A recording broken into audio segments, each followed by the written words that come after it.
लिखा क्योंकि जो काम व्यवस्था शरीर के कारण दुर्बल होकर न कर सकी उसको परमेश्वर ने किया। आमीन। ध्यान से समझना, दुर्बल होकर मतलब कि व्यवस्था जो शरीर के कारण, अब शरीर दुर्बल मतलब कि अभी नींद आ रही है तो सो जाते हैं, अभी कहीं घूमने जाना तो चलते हैं, आज प्रार्थना में नहीं जाएंगे तो नहीं जाएंगे। ये इच्छा मांगती, गलत चीज मांगता है। मोबाइल हाथ में, चलो इसमें कुछ इच्छा हो रही है, आज कुछ गलत देख लेते हैं, थोड़ा गंदा देख लेते हैं, फिल्म के गीत सुन लेते हैं, है ना। जो शरीर दुर्बल होने के कारण ना कर सकी उसने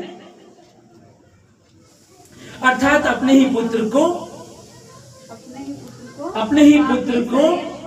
पापमय शरीर की समानता में और पाप बलि होने के लिए भेजकर शरीर में पाप पर दंड की आज्ञा दी।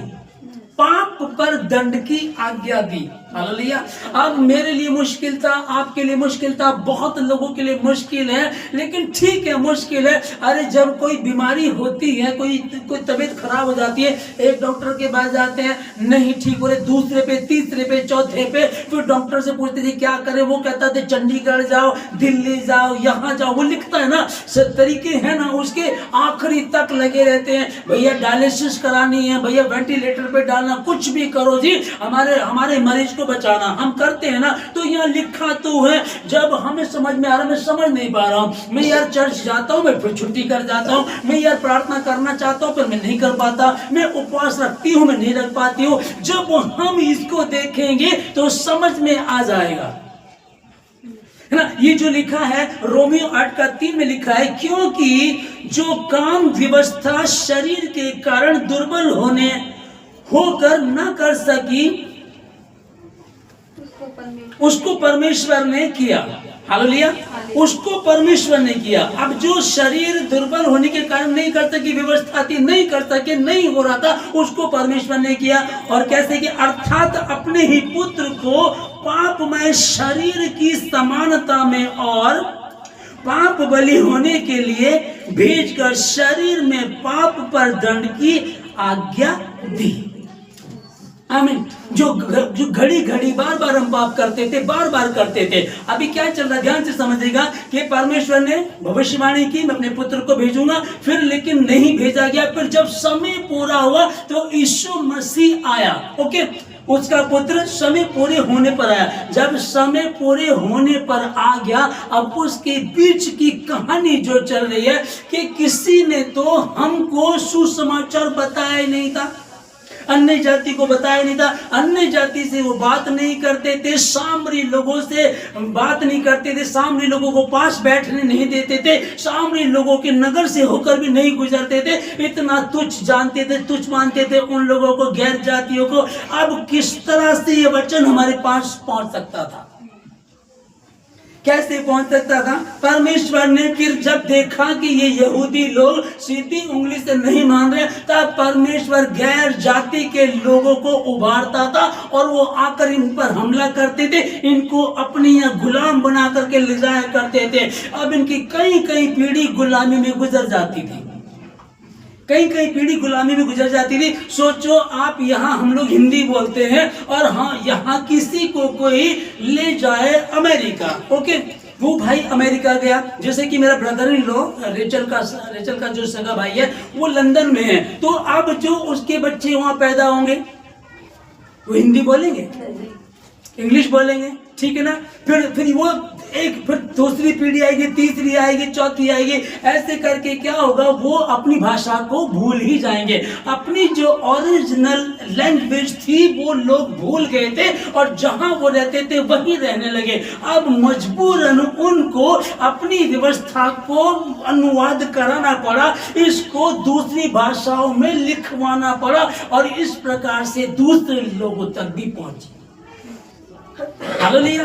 अब नबूकदनेस्सर क्यों बाइबल को पढ़ेगा और क्यों तेरे मेरे खुदा को वो दंडवत करेगा, लेकिन दानियल को वहां भेजा और दानियल ईमानदार था, खुदा से प्रार्थना करता था, गैर जाति में था, वहां रह करके भी जो प्रार्थना करता था खुदा उसकी प्रार्थना को सुनता था।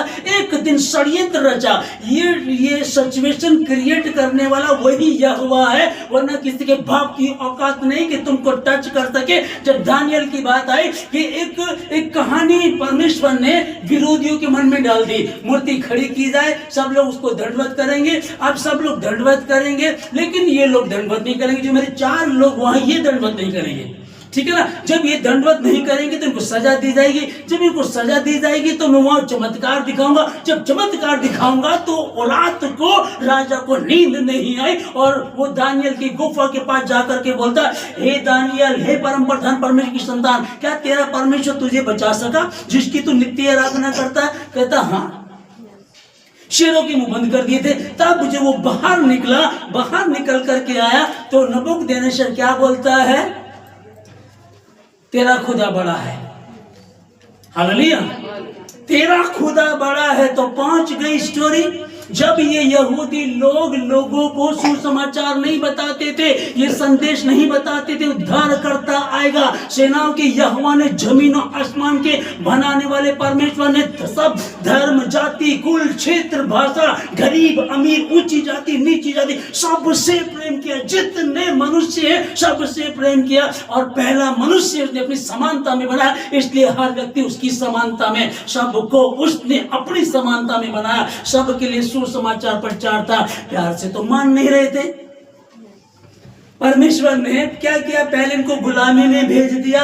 अब कुछ लोग ईमानदार थे, चंद लोग आप में बैठे हुए, आप लोग जो ईमानदार बैठे, खुद कई बार दिक्कतें आती हैं। दानियल के साथ दिक्कत आई, हाय प्रभु मैं तो प्रार्थना कर रहा हूं 3-3 बार, फिर भी दिक्कत आई। चिंता ना कर, कुछ और होने जा रहा है, कुछ डिफरेंट होने। समय पूरा हुआ, समय पूरा हुआ। परमेश्वर उस राजा के भीतर डाल देगा, उससे कहलवा देगा तेरा खुदा बड़ा, तेरा परमेश्वर बड़ा। सब इसके परमेश्वर को दंडवत करे, इसके परमेश्वर को छोड़ करके कोई किसी दूसरे को दंडवत नहीं करेगा।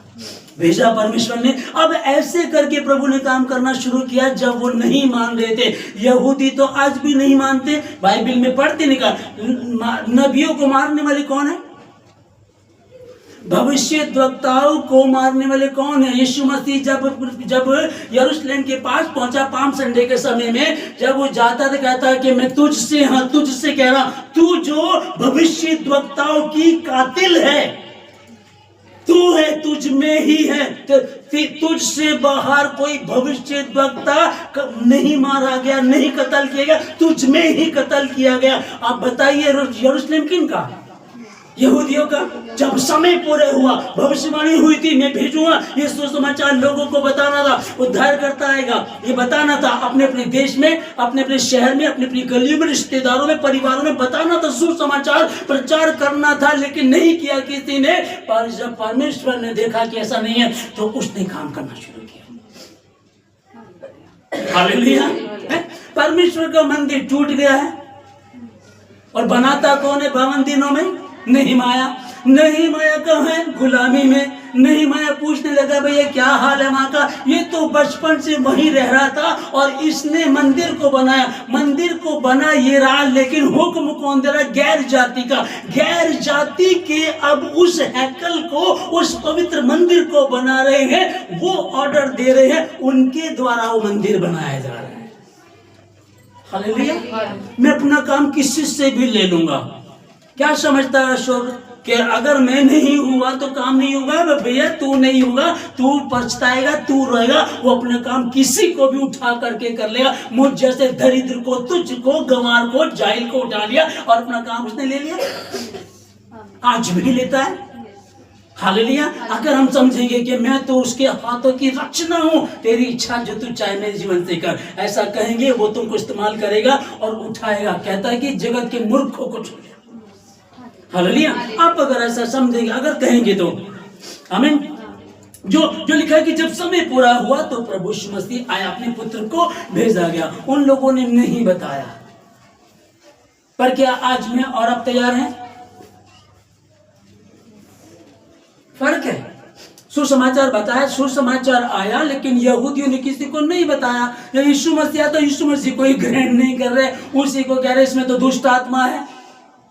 अरे ये तो लाजर के घर में जाता है। लाजर की 2 बहनें हैं जवान। हाँ, बाइबल तो ऐसा नहीं बता रहे, लेकिन है ऐसा। वो तो क्योंकि वो तो कपट से उसे घेरना चाहते थे ना लाजर का, इसने लाजर से दोस्ती की हुई है। ये लाजर के घर आकर के रुकता है, लाजर के साथ ही सोता है, उसकी 2 बहनें वहीं रहता है। ये तो गलत है, पर कोई बोल तो नहीं सका ना, सामने साबित तो कोई नहीं कर सका ना। हालेलुया। बोलते रहो जिसको बोलना, कोई बात नहीं। वो इसी बात में ढूंढते थे, कमी ढूंढते थे। पर यही बात है, सावधानी हटे, दुर्घटना घटती है। यदि तुम मुझ में बने रहो, मेरा वचन तुम में बना रहे, तब जो चाहो मांगो तुम्हारे लिए हो जाएगा। उसमें बने रहना है, इस पर ध्यान दो। उसमें बने रहोगे, कोई प्रॉब्लम आ तो सकती है, लेकिन ठहर नहीं सकती। शेरों की मान में डाल दिया जाएगा। आगे क्यों और बढ़ा, 7 गुना और बढ़ा दो। साबित किया ये ही उद्धार करता यीशु मसीह, जो समय पूरा होने पर आया। समय से पहले शद्रक मेशक अबेदनगो के पास पहुंच गया और उनके साथ वहां आग में घूम रहा है। वो समय पूरा हो तब आया। था तो शुरू से आदि में वचन था, वचन परमेश्वर के साथ था और वचन ही परमेश्वर। जब कुछ नहीं था तब भी परमेश्वर था। जब समय पूरा हुआ, समय पूरा होगा क्या मतलब भाई? कब समय पूरा हुआ? समय पूरा होने खुद यार, ये हम सुन रहे हैं कि पौलुस लिख रहे हैं कि जब समय पूरा हुआ तब उसने अपने पुत्र को भेजा। तो समय का क्या मतलब? उसको क्या जरूरत है समय की? समय को तो बनाने वाला वही है। समय से पहले यीशु मसीह, वक्त से पहले तो परमेश्वर है। समय को बनाने वाला, बुद्धि को बनाने वाला, इंसान को बनाने वाला, वो ही सब कुछ का करने वाला, वो फिर क्यों कह रहा है? हालेलुया। पहले मनुष्य आदम को उसने स्वयं की इच्छा दी थी, उसने कहा था कि जिस दिन उस फल को खाओगे, निश्चय जिस दिन खाओगे, इसका मतलब खा सकते हो। तुमको ये नहीं कहा जा रहा कि नहीं ये रखी चाबी, ये नहीं तिजोरी। जिस दिन तुम फल को खाओगे निश्चय ही। तो क्या हुआ? स्वयं की इच्छा दी ना। तो यहाँ भी स्वयं की इच्छा दी गई है। अपना वचन भेज दिया, 10 आज्ञाएं भेजी, उनको भेज दी, लोगों तक पहुंचानी थी, नहीं पहुंचाई। पहली 5 पुस्तकें थी, वो लोगों तक पहुंचानी थी, उन्होंने नहीं पहुंचाई। यशायाह नबी आए, नबी पे नबी आते चले गए, पर उन्होंने नहीं बताया। भजन संहिता, जबूर किनके पास भेजा गया? इस्राएलियों के पास ना, उन्हीं के पास तो उन्होंने किसी को नहीं बताया। जब नहीं बताया तो परमेश्वर ने अपना काम ले लिया और आप जैसे मुझ जैसे दरिद्र और मूर्ख को उठा करके खड़ा कर दिया। कहता कि अब मैं इनसे अपना काम लूंगा। जो ऊंचे थे वो नीचे कर दिए, जो नीचे थे उनको उठा करके परमेश्वर ने ऊंचा कर दिया। पर यही है कि परमेश्वर क्या है कि तेरा दास सुन रहा है, मुझे भेज में जाऊंगा। जब समय पूरा हुआ, अब समय आने वाला है। अब बड़ा दिन देखिए, सुनेगा, यीशु मसीह आ चुका है। वो बार पैदा नहीं हो रहा, वो एक बार पैदा हो चुका, लेकिन हम हर वर्ष उसको सेलिब्रेशन करते हैं, आनंद मनाते हैं। इसी उद्धारकर्ता के कारण मैंने जीवन पाया। जब हम उसमें आनंद मनाते हैं, तो अब मेन बात क्या चल रही है? क्या मेरी तैयारी है? अभी भी क्या मेरे परिवार की, मेरे घर की क्या तैयारी है? अगर नहीं है तो हम तैयारी करें। और अगर कुछ बचा हुआ जिसकी हम चिंता करते हैं, हम प्रार्थना में रखें, हे परमेश्वर, अभी तक प्रभु तो मेरे भीतर नहीं आया, अभी तक तो मेरे घर में नहीं आया, अभी तक मेरे रिश्तेदारों में नहीं आया, मेरे दोस्तों में नहीं आया। परमेश्वर इस बार 2025 में प्रभु जी उनके घर में आ जा, उनके जीवन में आ जा, उनके परिवार में आ जा। जब समय पूरा हुआ, हो सकता है समय नहीं हुआ। हर एक चीज का समय है, इसका समय है। कब आया? वो आएगा और वो इसी वो द्वार पे खड़ा होकर खटखटा रहा है कि तुम द्वार खोलो। हालेलुया। स्वयं की इच्छा वहां दी थी, स्वयं की इच्छा यहूदियों को दिए, स्वयं की इच्छा आपके पास